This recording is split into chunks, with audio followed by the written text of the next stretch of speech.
Assalamualaikum warahmatullahi wabarakatuh. Perkenalkan, saya Mutiara Ananda Talaulu dari Manajemen 23C dengan NPM 234111030. Kali ini saya akan membahas sedikit materi mengenai ukuran pemusatan data. Baik, tidak perlu berlama-lama, kita mulai. Oke, pada saat ini kita akan membahas mengenai introduction.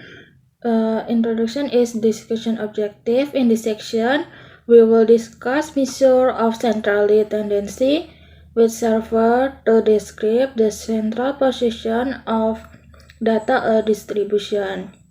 Measure of the central tendency are one of the basic concepts in statistics that are used to summarize data into one representative value.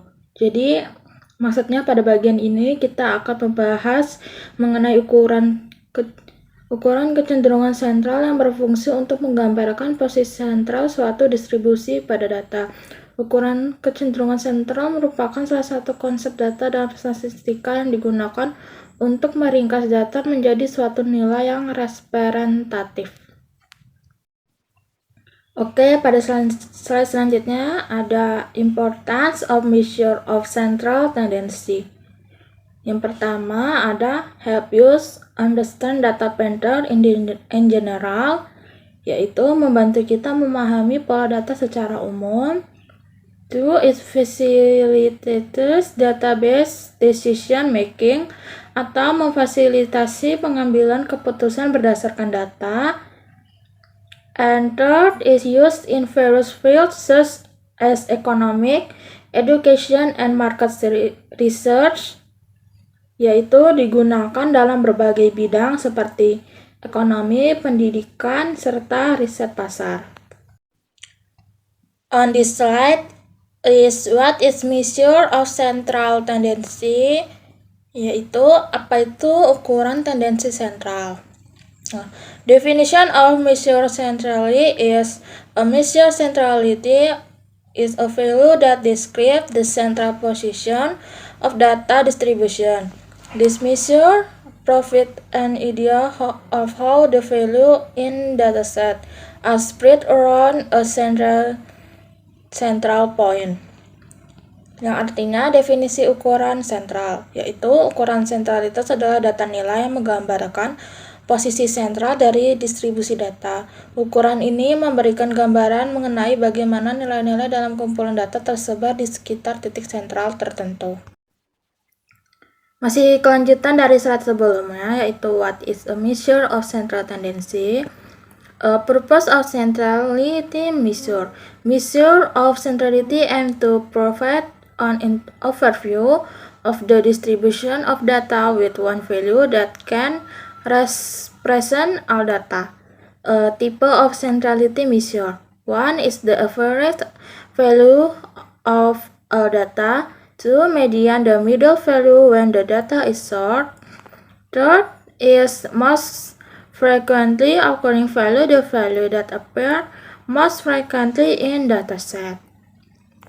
Yang dimana maksudnya purpose of centrality itu merupakan tujuan dari langkah-langkah, yaitu ukuran sentralitas atau pemusatan data bertujuan untuk memberikan gambaran umum distribusi data dengan satu nilai yang dapat diwakili semua data, yaitu terdapat jenis-jenisnya. Yang pertama ada rata-rata atau nilai rata-rata semua data.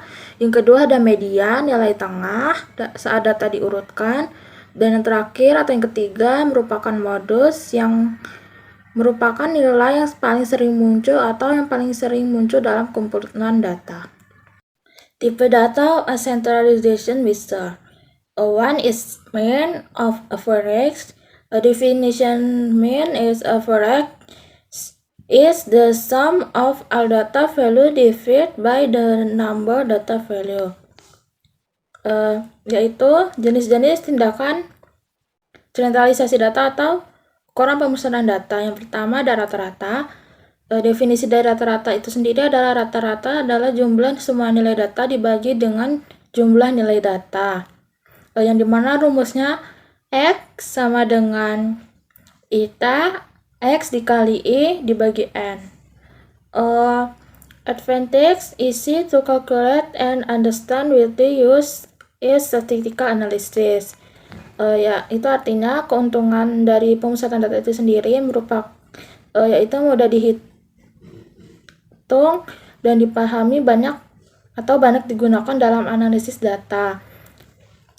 Selanjutnya kekurangan dari MEAN itu sendiri or disadvantage is sensitive to extreme value or outliers, yang artinya kekurangannya itu merupakan peka terhadap nilai ekstrim atau outlier. Masih lanjutan dari slide sebelumnya, yang kedua ada median, middle value. Definition, the median is the middle value of sorted database, yaitu median adalah nilai tengah dari kumpulan data yang akan diurutkan. Keunggulan dari median itu or advantage is not affected by extreme value or outlier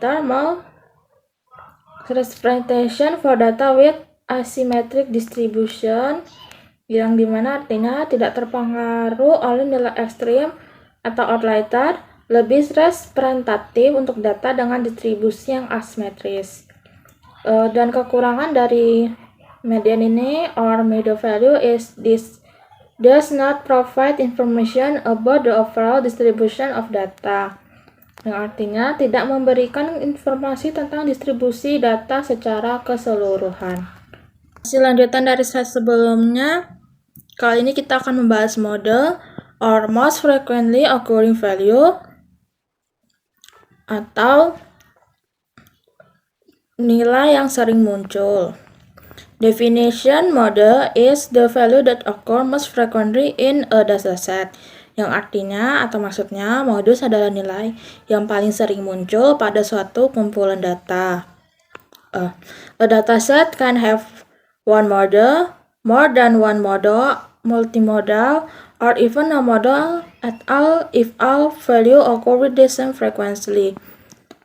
Maksudnya ini, suatu himpunan data dapat memiliki satu modus atau lebih dari satu modus, atau multimodal, atau bahkan tidak memiliki modus sama sekali jika semua nilai muncul dengan frekuensi yang sama. Centralization size application atau aplikasi ukuran pemusatan data. In everyday life atau dalam kehidupan sehari-hari, one is average salary, is calculating the average salary to find out the standard income and in distribusi, yang artinya gaji rata-rata, kita dapat menghitung gaji rata-rata untuk mengetahui pendapatan standar dalam suatu industri. Yang kedua ada test score, average the test score to assess overall student performance, yaitu nilai tes rata-rata untuk menilai kinerja siswa secara keseluruhan. In research, one is data simplification. Simplification layers data by using a single value that represents the distribution of data. Maksudnya penyederhanaan data dalam data penelitian, yaitu menyederhanakan data besar dengan menggunakan suatu nilai distribusi data, misalnya rata-rata. Selanjutnya ada analisis sosial dan ekonomi atau social and economic analysis, using the median or mean to describe income, expense, or social welfare. Maksudnya, menggunakan median atau mean untuk menggambarkan pendapatan, pengeluaran, atau kesejahteraan sosial. Selanjutnya dalam bisnis, ada sales analysis is a calculation the average sales per month to plan marketing strategies market. And research is using model to find out which product or service are most popular among consumers. Yang maksudnya di sini dalam bisnis terdapat analisis penjualan, yaitu kita dapat menghitung rata-rata penjualan per bulan untuk merencanakan strategi pemasaran. Selanjutnya dari riset pasar, yaitu dengan menggunakan metode untuk mengetahui produk atau layanan mana yang paling diminati oleh konsumen. Nah, kita akan membahas kesimpulan dari materi-materi sebelumnya. Kesimpulannya adalah ukuran pemusatan data memberikan gambaran umum tentang distribusi data melalui suatu nilai representatif seperti rata-rata, median, dan modus. Memiliki kelebihan dan kekurangan sendiri dan penggunaannya tergantung pada sifat data. Pentingnya memilih ukuran pemusatan data yang tepat. Kita dapat memilih ukuran kecenderungan sentral yang tepat sangat bergantung pada karakteristik data, apakah ada alter atau distribusinya simetris atau miring. Kapan kita dapat menggunakan ukuran pemusatan data? Yaitu kita dapat menggunakan mean untuk data simetris tanpa outlier, menggunakan median untuk data yang distribusi asimetris atau outlier, bahkan menggunakan moda untuk data kategoris atau untuk mengetahui nilai mana yang akan paling sering muncul.